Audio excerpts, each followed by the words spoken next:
It was a Tuesday. The government was humming along, business as usual, or as much as it ever does. The bureaucrats were busy, the office workers were at their desks, and everything seemed routine.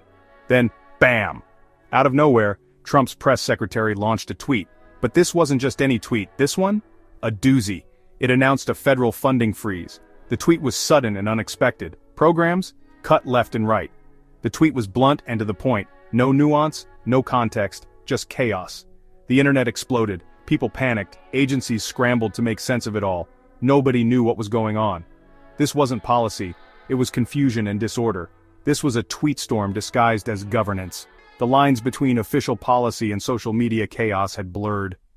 Now this funding freeze, it wasn't small potatoes. We're talking essential programs, education, healthcare, environmental protection, all hanging by a thread. People rely on these programs, lives literally depend on them. But logic? Planning? Nah, not today. The impact was immediate. Schools worried about staying open. Patients got turned away. Scientists? Research projects stalled. All because of a tweet. A single, poorly worded, impulsive tweet. The press secretary's tweet? It was a bombshell that sent shockwaves through the political landscape. It was a masterpiece of misinformation. Contradicted previous statements, made no sense. The tweet was a tangled web of half-truths and outright lies, leaving everyone scrambling to make sense of it. Even for Trump's administration, this was a new low. This wasn't governing. This was performance art, the kind that leaves you questioning reality itself. And the performance? A disaster. It was like watching a train wreck in slow motion, impossible to look away. Politicians, pundits, everyone weighed in. AOC naturally nailed it.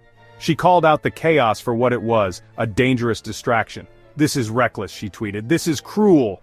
Legal experts were baffled. Social media erupted in a frenzy of disbelief and outrage. This wasn't just bad policy, it might be illegal.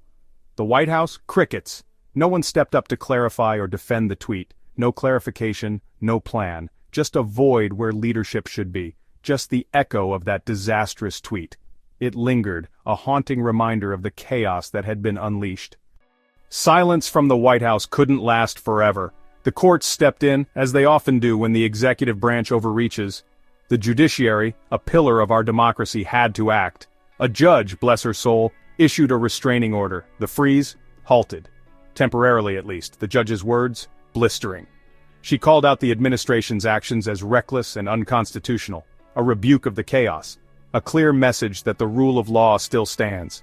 This wasn't just a win for common sense, it was a victory for those who believe in justice and fairness. People celebrated outside the courtroom, feeling a sense of relief and hope.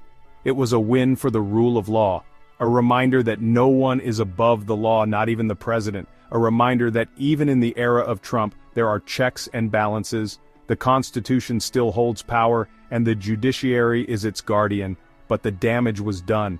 The policies had already caused harm, leaving a trail of broken lives and shattered dreams. The confusion, the fear, the uncertainty that gripped the nation, that's the legacy of this administration. It's not just incompetence, it's cruelty. The protests, the anger, the division, it all stems from a leadership that thrives on chaos. And it has real-world consequences. Families torn apart, communities in distress, and a nation left to pick up the pieces. The law had its say, but the scars remain.